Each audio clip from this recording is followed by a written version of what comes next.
राधे राधे, जय श्री कृष्णा।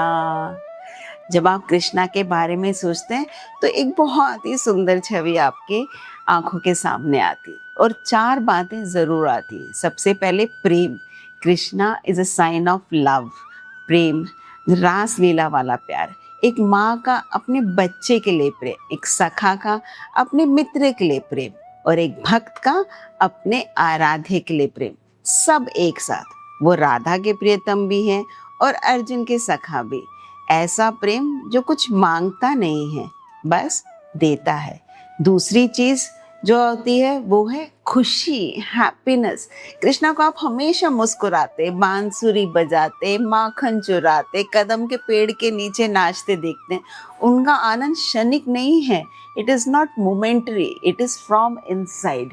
ये वो गहरी तृप्ति है जो एक पूर्ण सत्ता में स्वाभाविक रूप से होती है। युद्ध भूमि में गीता का उपदेश देते समय भी उनमें एक हल्कापन है। वो सृष्टि के साथ ऐसे खेलते हैं जैसे बच्चा खिलौने के साथ।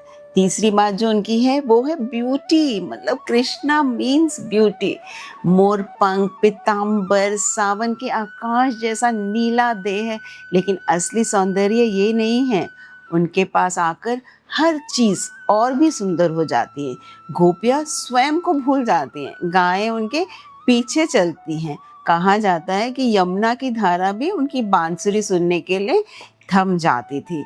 और चौथी बात है एबंडेंस, समृद्धि, कुशलता। मतलब आप कृष्णा के बारे में सोचते हैं तो कृष्णा के मंदिर में भी जब आप जाते हैं तो आपको लगता है कि किसी चीज की कोई कमी नहीं है। कृष्णा कभी कम नहीं पड़ते। माखन, दूध, भूमि, प्रेम, ज्ञान, हर कथा में वो घटाते नहीं हैं, बढ़ाते हैं। गीता में स्वयं कहते हैं योग क्षेमम वहाम्यहम, जो मुझ में समर्पित है उनके लिए जो नहीं है वो मैं देता हूँ, और जो है उसकी रक्षा भी मैं करता हूँ।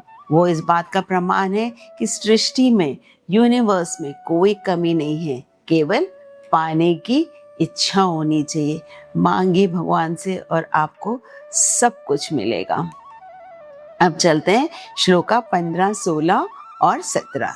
These three shlokas are best treated as one connected episodes because they talk about the various gunas that God likes or loves, जो भगवान को प्रिय है। पहला है यस्मानो द्विजते लोको लोकानो द्विजते चयः हर्षामर्ष भयोद्वेगैर मुक्तो यस सच में प्रिय।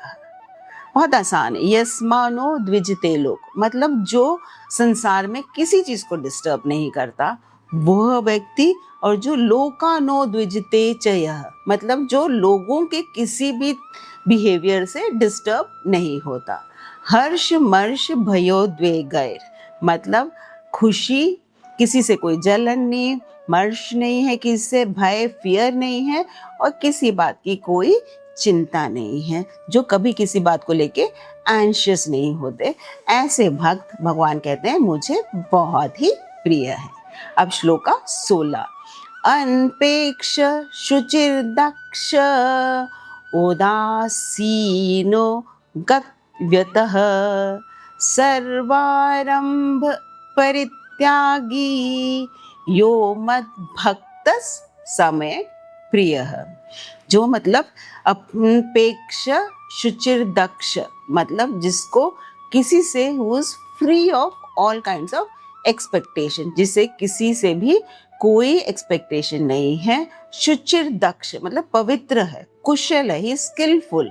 उदासीन गत्यतः मतलब न्यूट्रल, इम्पार्शियल और unattached. He is unattached to everything around him. So भगवान कहते हैं ऐसा भक्त मुझे बहुत प्रिय है, जो निष्काम है, अंतकरण में शुद्ध है, कर्म में कुशल है, पर फल में तटस्थ है और समवन है। Who is not swayed by likes, dislikes, praise, blame or loss. It's like being an observer who's standing on the river bank watching the river flow but is not getting swept by the current. Now let's go to the next shloka, shloka 17. यो नारिष्टति न द्वेषति न शोचति न कांक्षति शुभ परित्यागी भक्ति मान्य समय प्रिय। जो ना तो एकदम से बहुत एक्साइटेड हो जाता है कुछ अच्छा होने से, जो ना बहुत जल्दी दुखी हो जाता है, जो ना तो शोक करता है ना किसी चीज की इच्छा रखता है, शुभ अशुभ दोनों का त्यागी, ऐसा भक्त मुझे बहुत ही प्रिय है। These three shlokas are very simple because each and every word explains a self-explanatory world कि वो कौन से गुण बता रहे हैं श्री कृष्णा इसमें। इससे हम खत्म करते हैं अभी हमारा 15, 16 और 17 श्लोक। श्री परमात्मने नमः।